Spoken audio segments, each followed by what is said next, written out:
हाती कुठलीही सत्ता नसताना, कुठलंही पद नसताना सुद्धा तुम्ही समाजसेवा करताय. आता शिक्षणासाठी खूप मोठा पैसा होता आपल्या सोलापूरला एवढं पाणी आहे, पण त्याचं नियोजन नियोजन व्यवस्थित व्यवस्थापन. नाही. पण आता जो कारभार आहे तो ढिसाळ आहे. स्लोगन मात्र चांगलं, झाडे लावा झाडे लावा, झाडे लावा झाडे मारायला लागलेत, जगवायचं लांबच. बरोबर. तुमचा व्हिजन बोर्ड काय, म्हणजे व्हिजन बोर्ड वरच्या तुमच्या 5 गोष्टी सांगा ज्या तुम्हाला करायच्यात सोलापूरसाठी.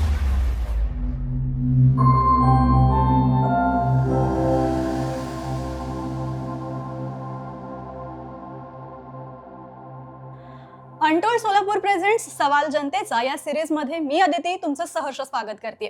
आजच्या अनटोल्ड सोलापूरच्या पहिल्या नवीन सिरीजमध्ये आज आपण भेटणार आहोत अशा एका व्यक्तीला ज्यांनी शून्यातून शैक्षणिक चळवळ उभी केली आहे, ज्यांनी हजारो विद्यार्थ्यांना शिकण्याची, जगण्याची एक नवी दिशा, प्रेरणा दिली आहे. त्यांनी समाजसेवेचं व्रत हाती घेतलंय आणि आपल्या सगळ्यांना तर माहितीच आहे की सध्या संपूर्ण सोलापुरातच नाही तर महाराष्ट्रात महानगरपालिकांच्या निवडणुकांचं बिगुल वाजलंय. तर त्याच निमित्तानं आपण एका अशा व्यक्तीला भेटणार आहोत ज्यांनी हे समाजसेवेचं व्रत अखंडरित्या जपलंय आणि ती व्यक्ती आहे माननीय रमेश सुतकर सर. नमस्कार सर. नमस्कार. तर मला तुम्हाला हाच पहिल्यांदा प्रश्न विचारायचा आहे की संपूर्ण सोलापुरात तुम्ही मोठे सर म्हणून नावाजलेले आहात, तर या मोठ्या सर या मागची काय स्टोरी आहे, काय गोष्ट आहे की तुम्हाला सगळेजण मोठे सर म्हणून ओळखतात आणि तुमचा प्रवास कदाचित तिथूनच सुरू झाला असेल, तर मला ती गोष्ट जाणून घ्यायला नक्की आवडेल. मोठे सर याचा अर्थ एक आदर आणि रिस्पेक्ट.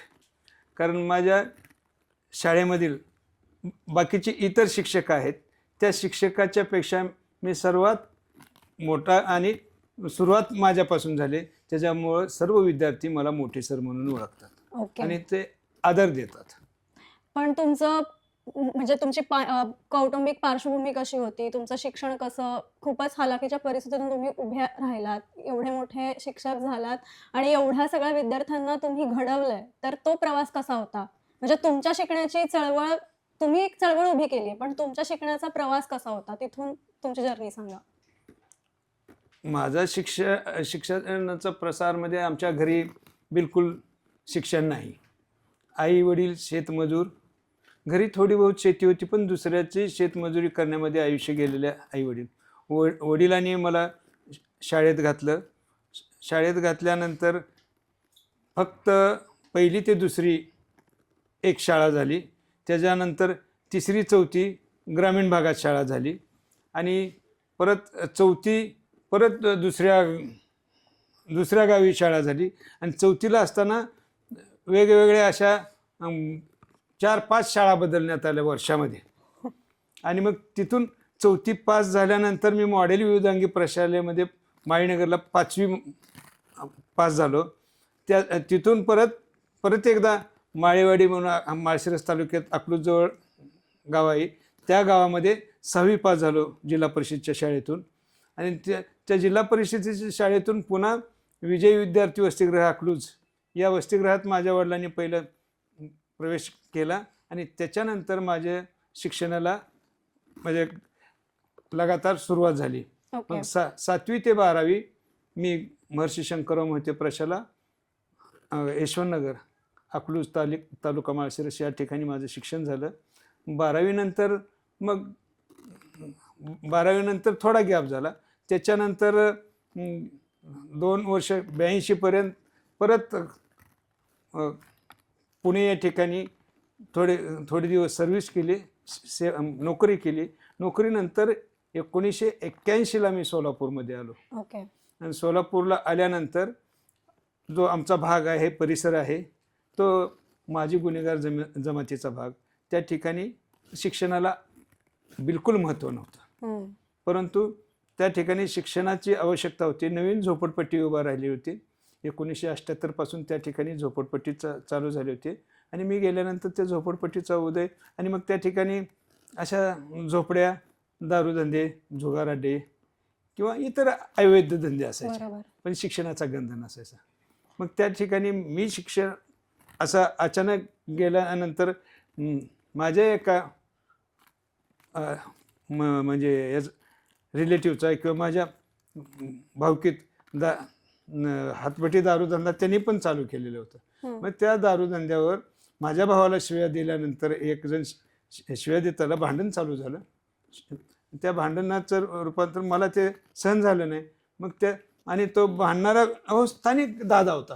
त्या स्थानिक दादाला मी तो त्यावेळेस जवान होतो आणि साधारण 20-22 वर्षाचा. मला ते राग सहन झाला नाही. त्या ठिकाणी त्याला मारलं मी. 2 हात केले. 2 हात केल्यानंतर मग तिथून सगळे लोक जमा झाले. कोण मारलं काय झालं तिथून मग हे मग त्याच्यातून मग लोकांची चळवळ उभा राहिली की बाबा यांना कुणी तर धडा शिकवणारा आहे. आणि मग ते झाल्यानंतर दुसऱ्या दिवशी पंचायत वगैरे झालं नाही. ते आपले पाहुणेच आहेत सुतकर असं ह्याचं मेहून भाऊ आहेत असं आहे तसं आहे आपलेच आहे. मग ते मिठवी झाली. मग त्याच्यानंतर मी त्यांना म्हटलं हे दारूधंदे काढण्यापेक्षा आपण शाळा काढा ना, मुलांना हे करा, मुलामध्ये शिकवा, जागृती करा, तुमच्याकडे पैसे भरपूर आहेत, हे असं आहे. हे धंदा करण्यापेक्षा मुलांना चांगलं वळण लावा, मुलांना दारू द्यायला लावू नका. अशातून मग 1982ला जून 1982ला त्या ठिकाणी आम्ही एक मंडळ स्थापन केलं. स्थानिक लोकांना घेऊन संस्था स्थापन केली आणि तेव्हापासून ते आजपर्यंत 82 पासून एक छोटंसं रोपट्याचं आज वटवृक्षात रूपांतर झालेलं आहे. तुम्ही म्हणताय की छोट्याशा रोपट्याचा वटवृक्ष झालाय, पण हे वटवृक्ष करण्याचा जो प्रवास होता म्हणजे त्याच्यामध्ये बऱ्याच अडचणी आल्या असतील. म्हणजे हे असं नाही झालं की तुम्ही सुरू केलं आणि लोकांनी तुम्हाला सपोर्ट केला असेल, तिथं खूप विरोध झाला असेल, खूप अडचणी आल्या असतील, मग त्यावर तुम्ही कशी मात केली किंवा तुमच्या या प्रवासात तुम्हाला घरच्यांनी कशी साथ दिली, कुटुंबानी कशी साथ दिली? बरोबर आहे मॅडम. सुरुवातीला लोकांनी सपोर्ट केला खूप आणि सुरुवातीला हो म्हणून पाठीशी आले. पण त्याच्यानंतर एक 1984 नंतर लोकांना काय वाटलं की शाळा काढली म्हणजे खूप, त्यावेळेस लोकांच्या डोक्यात होती शाळा काढली की ग्रँट मिळते, अनुदान मिळतं, पैसे मिळतात, असं काहीतरी लोकांना त्यांच्या डोक्यात भरवलं. त्यानंतर त्या लोकांनी त्रास द्यायला चालू केला की बाबा तुला ग्रँट मिळते. मग पुन्हा ती शाळा मोडून टाकली माझी. ती शाळा मोडल्यानंतर मग 1985मध्ये पुन्हा दुसऱ्या एक हायस्कूल आम्ही उभा केलं होतं शेजारीच. तिथंही काम करायचं, माझी शाळाही पाहायचं. मग असं करता करता त्या माझी पूर्वीची जागा त्या लोकांनी काढून गेली. पुन्हा दुसरी जागा घेतली, दुसरी जागाही काढून घेतली, पुन्हा तिसरी जागा घेतली, तिसरी जागाही काढून घेतली. मग परत दरम्यानच्या काळात माझ्या मिसेसचा आणि माझा परिचय म्हणजे एका दुसऱ्या संस्थेमध्ये शाळेला ते आणि मी दोघंही सर्व्हिस करत असताना त्या ठिकाणी माझा परिचय झाला 1985ला. आणि मग 85ला परिचय झाल्यानंतर त्या परिचयाचं प्रेमात रूपांतर झालं आणि प्रेमात रूपांतराच्या नंतर आम्ही 1986ला 5 फेब्रुवारी 1986ला रजिस्टर मॅरेज केलं. रजिस्टर मॅरेज केल्यानंतर मग माझी पत्नी आणि मी आजपर्यंत ते शैक्षणिक गाडा वाहून घेत आहे. त्याच्याबरोबर पालक, संस्थेचे पदाधिकारी आणि नंतर विद्यार्थी यांचा खूप चांगला सपोर्ट पण आहे आणि मान पण आहे, रिस्पेक्ट आहे. त्रास हा होतोच, त्रास झाल्याशिवाय चांगलं काम करताना त्रास हा सहन करावाच लागतो. टाकीचे घाव सोसल्याशिवाय देव पण येत नाही असं म्हणतातच. आणि ते रमेश सुतकर सरांच्या बाबतीत खरंच वावगं नाहीये की टाकीचे घाव सोसल्याशिवाय देव पण येत नाही आणि त्याशिवाय त्यांना मोठे सर म्हणून एवढा मान मिळालाही नसता. तर पण सर मला हे विचारायचं आहे की तुम्ही शैक्षणिक वसा जो हाती घेतलाय, म्हणजे तुम्ही एक शिक्षक आहात आणि तुम्ही शैक्षणिक चळवळ उभी केली आहे, अनेक विद्यार्थ्यांना घडवलं आतापर्यंत. पण आता तुम्ही सोलापूर महानगरपालिकेच्या नगरसेवक पदासाठी तुम्ही उमेदवार म्हणून उभे आहात. बरोबर. तर वंचित बहुजन आघाडी या पक्षाकडून तुम्ही उभे आहात. तर मग शिक्षक ते राजकारण या प्रवासात उतरावं असं का वाटतंय? म्हणजे हाती कुठलीही सत्ता नसताना, कुठलंही पद नसताना सुद्धा तुम्ही समाजसेवा करताय, समाजसेवेसाठी तुम्ही आतापर्यंत झटत आलाय. पण आता तुम्हाला राजकारणात प्रवेश करावा असं का वाटतं? म्हणजे यामागचं तुमचं विजन काय आहे, तुमचा अजेंडा काय आहे? एकदम बरोबर आहे मॅडम. मी आजपर्यंत सर्व पक्ष आणि पार्टी माझे मित्र आहेत. मी कुठल्याही पक्षाचं इथं नाव घेऊ इच्छित नाही, पण प्रत्येक पार्टीचे जे प्रमुख आहेत ते माझे मित्र आहेत. मला सहकार्य केलेलं आहे, त्यांच्या सहकार्याची मी जाणीव ठेवतो आणि त्या सहकार्याबद्दल मी त्यांना धन्यवाद देतो. त्याचबरोबर शासकीय अधिकारी आणि इतर माझ्या मित्रमंडळींनी माझ्या या कामामध्ये खूप मोठं सहभाग दिलेला आहे आणि मला सपोर्ट केला आहे, मला सर्व प्रकारे मदत केली. त्याच्याबद्दल मी त्यांचा खूप खूप आभारी आहे. आणि आज मी जे इथं आहे ते या सर्वांच्या पाठिंब्यामुळं. परंतु शालेय शिक्षण किंवा हे जे आपण म्हणतो शिक्षणाची गंगा किंवा शिक्षण आणि शिक्षण संस्था किंवा इतर कुठल्याही संस्था, त्यांना थोडं बहुत राजकीय पार्श्वभूमी असतीच. आणि त्या काळात एवढे राजकीय पार्श्वभूमी एकच पक्ष असायचं किंवा एक दोन पक्ष असायचे. आणि आमच्या काळामध्ये किंवा मी ज्या वेळेस संस्था काढली त्या काळामध्ये एवढ्या टोकाच्या भूमिका आणि एवढ्या म्हणजे कुठल्या म्हणजे त्याला काय म्हणतो आपण वैयक्तिक टीका टिप्पणी किंवा अशा गोष्टी नसायच्या. रोष ठेवणे एखाद्यावर, दोष द्वेष नसायचा. एकमेकाला सपोर्ट, एकमेकाला आदर, रिस्पेक्ट ह्या भावना असायच्या. परंतु काही काळामध्ये किंवा काही वर्षामध्ये राजकारणाचं हे बदललेलं आहे. मग त्याच्यामध्ये हे बाबा या पार्टीची संस्था, त्या पार्टीची संस्था, ह्या पार्टीची संस्था असे काही लेबल लागू झालेले. परंतु मला ह्याच पार्टीची संस्था म्हणून असं काही लेबल नाही आहे आणि नकोही आहे. कारण शैक्षणिक काम हे सर्वांसाठी असतं आणि देशाच्या विकासासाठी असतं. शिक्षण जर ज्या देशाचं शिक्षण चांगलं आहे तो देश प्रगतीपथावर असतो. त्याचं जर उदाहरण द्यायचं झालं तर जपान, अमेरिका याचं ज्वलंत उदाहरण दे. आपल्याकडे शिक्षणाबद्दलच अंधश्रद्धा आहे का आपल्याकडं, त्याच्यामुळं आपण मागे आहोत हे आपल्याला म्हणावंच लागेल. आज तुम्ही आणि मी इथं शिक्षणामुळेच बसलेलो आहे. मला जरी शिक्षण नसतं किंवा आपल्यालाही शिक्षण नसतं तर आपण कुठंतरी दुसरीकडे काहीतरी करत. सो तुमचा अजेंडा हा म्हणजे शिक्षण हा मेन असणार आहे. म्हणजे आता आपण बघतो की सोलापुरातले बरेच विद्यार्थी जसं 10वी होते किंवा 11वी 12वी होते, फार तर फार 11वी 12वी पर्यंत मुलं थांबतात सोलापुरात आणि तिथून पुढे बाहेरच्या शहरात जातात शिकायला किंवा काय. तर जो आपला हा मेन मुद्दा आहे की मुलं बाहेर जातात, बाहेरच्या गावी शिकायला जातात, म्हणजे पुणे मुंबई सारख्या शहरात, तर त्यासाठी तुम्ही सोलापूरच्या दृष्टीनं काय विचार करताय शिक्षणाच्या दृष्टीने? खूप चांगला मुद्दा आहे मॅडम.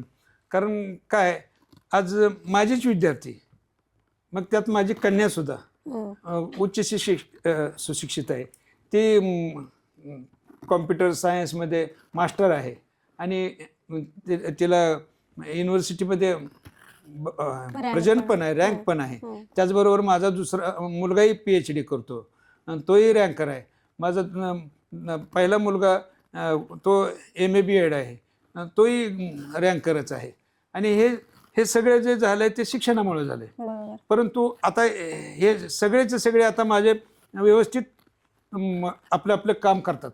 परंतु आता त्यांच्या पाठीशी मी आहे माझ्या आणि माझ्या मिसेसमुळं ते चांगले उच्च उद्घोषित होऊ शकले. परंतु सर्वांचीच परिस्थिती किंवा त्यांना सपोर्ट करण्याची परिस्थिती माझ्या परिसरामध्ये तर नाही आहे. कारण आता शिक्षणासाठी खूप मोठा पैसा वाचावा लागतो. त्या पूर्वीच्या शिक्षणात आणि आताच्या शिक्षणात जमीन आसमानाचा फरक आहे मॅडम. आणि मग एवढा पैसा खर्च करून पालक ते मुलाला घडवू शकतील असं म्हणजे आपण काय विचार करू शकतो ते आपल्याला माहीत आहे. आणि मग आता जर गरज तुम्हाला पाहिजे असेल, आपल्याला जर पाहिजे असेल तर आता नवीनच आता आपल्या शासनाने एक आले की IT पार्क आपल्या सोलापूरमध्ये होणार आहे. आणि मग त्या दृष्टिकोनातून आता थोडं मी डायरेक्ट मुद्द्यावर होतो. त्या दृष्टिकोनातून मी माझ्या शाळेमधून सुद्धा 11 12वी जे सायन्स चालू झाले त्याच्यामध्ये ITचे विषय घेतलेले आहेत. आणि त्या दृष्टिकोनातून मुलांचा विकास. आणि माझी जरी शाळा झोपडपट्टी विभागात असली तरी माझ्या कॉलेजमध्ये आता टॉप लेवलचे विद्यार्थी आहेत. आणि त्याच्यामध्ये कॉम्प्युटर सायन्स नंतर सारखे इलेक्ट्रॉनिक्स सारखे नंतर म्हणजे असे 4 मॉडर्न विषय ठेवलेले आहेत. आणि त्यांना अक्षरशः 11वी 12वी प्रवेशासाठी आमच्याकडं म्हणजे वेटिंग आहे. आणि तो आता मला अभिमान आहे. आणि ह्याचं श्रेय माझे दोन्ही मुलांना आहे. माझे तुमची मुलं तुम्हाला खूप सपोर्ट करतात या खूपच कामामध्ये. खूपच माझी मुलं, माझी मुलगी, माझी पत्नी हे सगळेच. आणि आता सुनाही आलेत, माझ्या दोन्ही सुना पण आता उच्च विभूषित आहेत. छान. सो मग तुमचा हा अजेंडा आहे की शिक्षण हा तर मेन मुद्दा आहे जे तुम्ही फोकस करणार आहात. ह्याच्या व्यतिरिक्त आता स्मार्ट सोलापूर आपण म्हणतो, म्हणजे स्मार्ट सोलापूर म्हणजे फक्त शिक्षणच नाही, त्यासोबत बऱ्याच गोष्टी येतात. म्हणजे स्वच्छता तर हा मेन खूप मुद्दा आहे. खूप म्हणजे जेव्हाही मी बाहेरच्या शहरात जाते तेव्हा मी सांगते की मी सोलापूरची आहे, तर मला पहिल्यांदा हाच रिव्ह्यू ऐकायला मिळतो की अरे तुमचं सोलापूर किती घाण आहे. तर त्या दृष्टीनं तुम्ही काय उपाययोजना करणार आहात तुमच्या प्रभागामध्ये, किंवा तुम्ही असं काही विचार केलाय का? तुम्हाला काय वाटतं, म्हणजे घाण होण्याला कारणीभूत कोण आहे? म्हणजे सरकार आहे की म्हणजे प्रशासन आहे की जनता आहे? तर त्यामधला तो जो दुवा आहे तो कसा तुम्ही साधणार? असं जर आपण डायरेक्ट कुणावर दोष देऊ शकत नाही. बरोबर. याला परिस्थिती अनुकूल आहे. आणि सर्वात महत्त्वाचं म्हणजे हे आता तुम्ही पर्यावरण मध्येच मला प्रश्न केला, तर तुम्हाला सांगण्यास काही हरकत नाही. माझा मुलगा स्वतः बायोटेक केलेला आहे आणि तो PhD करताना हे सुद्धा त्यांनी एक जंतू शोधून काढलेला आहे. तर पाण्यामध्ये प्लॅस्टिक खाणारं जंतू शोधून काढलेलं आहे. बरोबर. आणि त्या प्रकारे त्याचं संशोधन आहे. म्हणजे आम्ही स्वतः पर्यावरणाला महत्त्व देतो. मी त्या भागामध्ये वृक्षारोपण, माझ्या भागामध्ये वृक्षारोपण, आरोग्य शिबिर, त्याचबरोबर डोळ्याचे शिबिर, त्याचबरोबर महिला जाणीव जागृती शिबिर, असे अनेक उपक्रम राबवलेले आहेत माझ्या शाळेमध्ये किंवा आमच्या परिसरामध्ये. आणि आत्ताही मग पाणी, मेन पाणी, हो. कारण पाणी शुद्ध पाहिजे आणि दररोज पाहिजे शहराला. होय. आणि तसं जर पाहिलं तर आपल्या सोलापूरला एवढं पाणी आहे, पण त्याचं नियोजन व्यवस्थित नाही. आता तर परत डबल पाईपलाईन आलेली. आज मी लहान असताना, अतिशयोक्ती नाही, मी हे तुम्हाला 80च्या प्रत्येक घरोघरी नळामध्ये दिवसभर पाणी असायचं किंवा 3-4 तास पाणी असायचं. पण आज एवढं जरी वाढले असलं तर केवळ नियोजनाअभावी आपल्याला पाणी व्यवस्थित मिळत नाही. बरोबर. आणि पाण्याचं नियोजन जर व्यवस्थित केलं तर दररोज आपल्या सोलापूरवाल्याला पाणी मिळेल, पहिली गोष्ट. दुसरी गोष्ट, स्वच्छतेचं सुद्धा पूर्वीचं जर सोलापूर पाहिलं आपण, सुंदरमनगर वगैरे, म्हणजे पूर्वीचे जे आयुक्त होते किंवा रस्ते होते, आणि आपल्याला अभिमान वाटला असे रस्ते आणि अभिमान वाटेल अशी स्वच्छता होती. पण आता जो कारभार आहे तो ढिसाळ आहे आणि ते दिसतंयच आपल्याला, कारण नियोजन आहे. बरोबर. जर व्यवस्थित नियोजन असलं तर आपल्याला स्वच्छ पाणी मिळेल, स्वच्छता व्यवस्थित मिळेल, आपल्याला आरोग्याच्या व्यवस्थित मिळेल. आता आपण म्हणतो वृक्षराव, पण तेच वृक्ष आज रस्त्याने तोडत चाललेत लोक.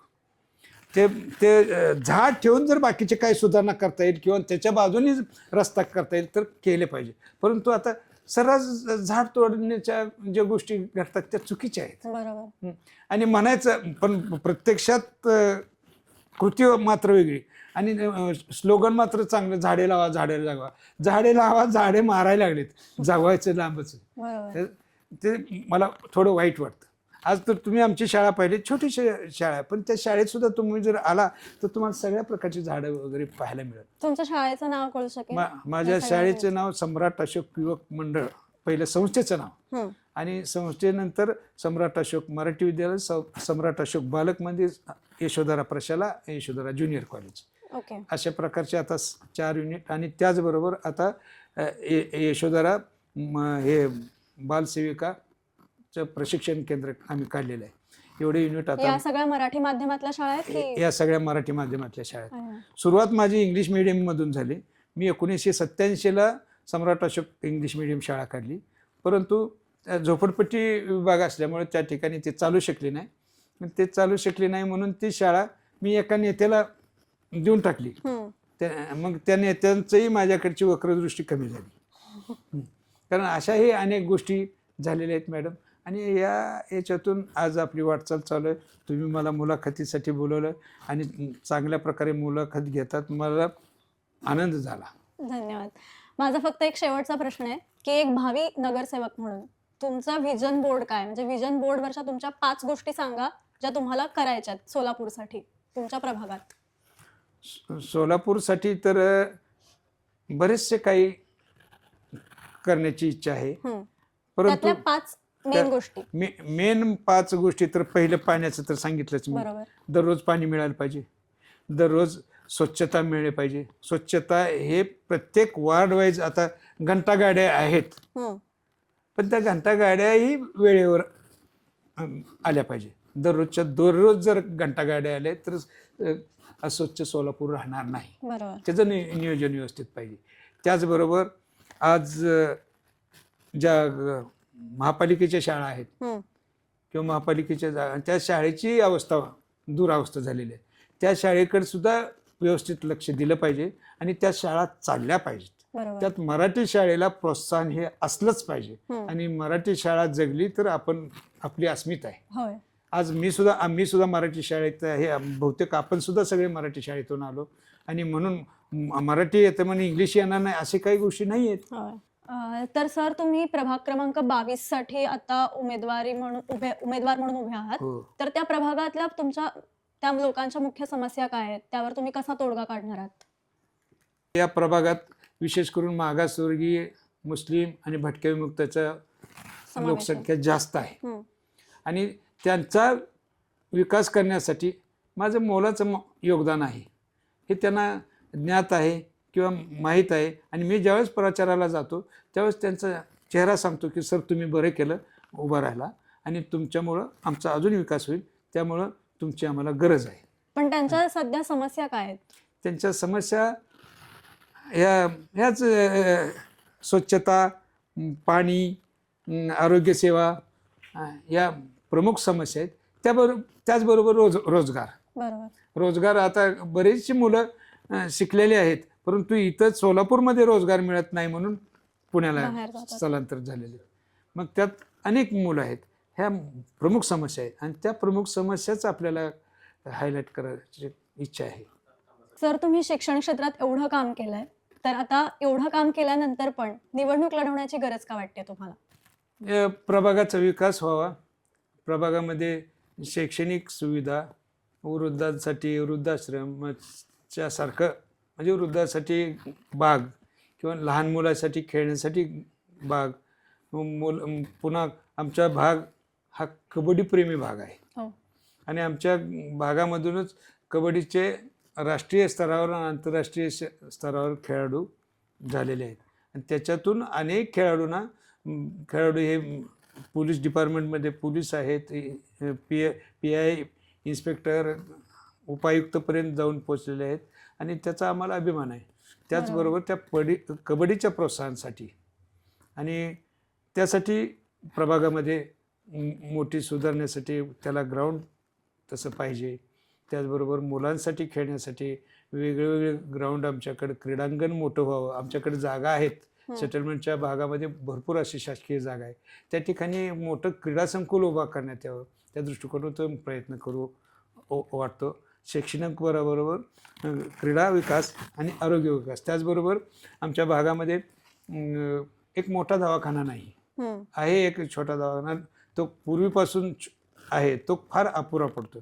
त्याचबरोबर आता मोठा दवाखाना होणे खूपच गरजेचं आहे आणि परिसर एवढा मोठा असल्यामुळं तो पूर्वीचा जो दवाखाना आहे तो खूप छोटा आणि अपुरा आहे. म्हणजे त्या अशा प्रकारे खाजगी दवाखाने त्या ठिकाणी आमच्या प्रभागामध्ये मोठे मोठे आहेत. उदाहरणार्थ झालं तर गंगा हॉस्पिटल किंवा मेंदूच्या वळशंकरच्या हॉस्पिटल हे आमच्याच प्रभागामध्ये येते.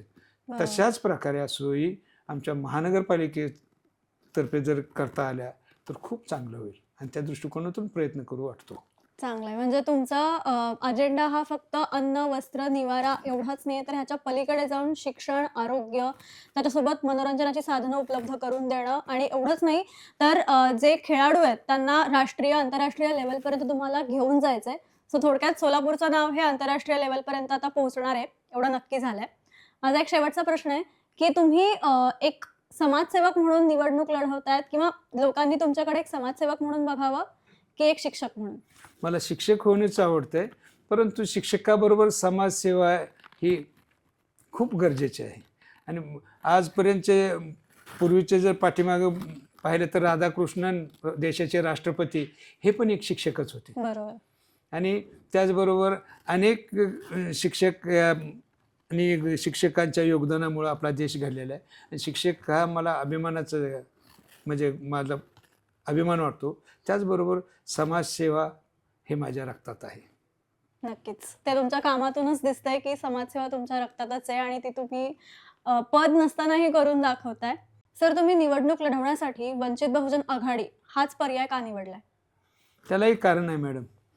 हे डॉक्टर बाबासाहेब आंबेडकरांचे नातू ॲडव्होकेट प्रकाशजी आंबेडकर यांचं कामाने आणि त्यांच्या कार्याने मी प्रेरित झालो आणि त्यांच्या विचाराने प्रेरित झालो.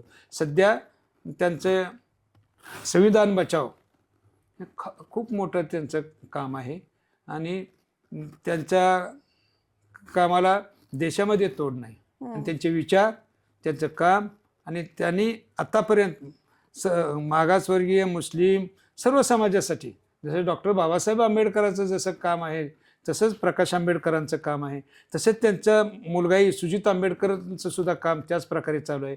या सर्वांना च्या कार्याला मी भारावून जाऊन मी वंचित आघाडी हा पक्ष निवडलेला आहे आणि वंचित आघाडीने मला संधी दिलेली आहे. वंचित बहुजन आघाडीतर्फे मला 22मधून संधी दिली. त्याबद्दल मी माननीय बाळासाहेब आंबेडकर, सुजित आंबेडकर यांचं खूप खूप ऋणी आहे. त्याचबरोबर सोलापूर शहरातलेही वंचित आघाडीचे जे कार्यकर्ते आहे, अध्यक्ष आहे, मग त्याचबरोबर आमचा अतिश बनसोडे आहे, त्याचबरोबर इतर जे कार्यकर्ते आहे त्यांनी मला खूपच सहकार्य केलं आणि मला सपोर्ट केला. त्याबद्दल मी त्यांचंही खूप धन्यवाद आणि आभार मानतो. आणि मला ही सेवा त्यांच्या माध्यमातून संधी प्राप्त करून दिली त्याबद्दल मी त्यांना धन्यवाद देऊन. तर तुम्ही आता प्रभाग क्रमांक 22 मधून निवडणूक लढवताय. तर मग प्रभाग क्रमांक 22 मधल्या जनतेसाठी काय आवाहन कराल? प्रभाग क्रमांक 22ची जनता हे निश्चितच छत्रपती शिवाजी महाराज, छत्रपती शाहू महाराज, महात्मा फुले, डॉक्टर बाबासाहेब आंबेडकर यांच्या विचार मानणारी जनता आहे. आणि त्यांच्या विचाराने आणि त्यांच्या विचाराचा मी पाईक आहे. याला सर्व समोरून ठेवून ही जनता मला भरघोस मताने निवडून देईल अशी मी अपेक्षा करतो या जनतेने. आणि जनतेने मला यांचा वारसा टिकवण्यासाठी प्रेम द्यावं एवढी मी त्या जनतेला विनंती करतो. तर शिक्षणातून बदल घडवणारा माणूस आता व्यवस्थेत बदल घडवण्यासाठी उभा आहे. ही होती माननीय रमेश सुतकर सरांची गोष्ट. फक्त सोलापूरचं भवितव्य किंवा भविष्य बदलवण्यासाठी नाही, तर एक माणूस म्हणून घडवण्याची ही एक सुरुवात आहे असं म्हणायलाही काही हरकत नाही.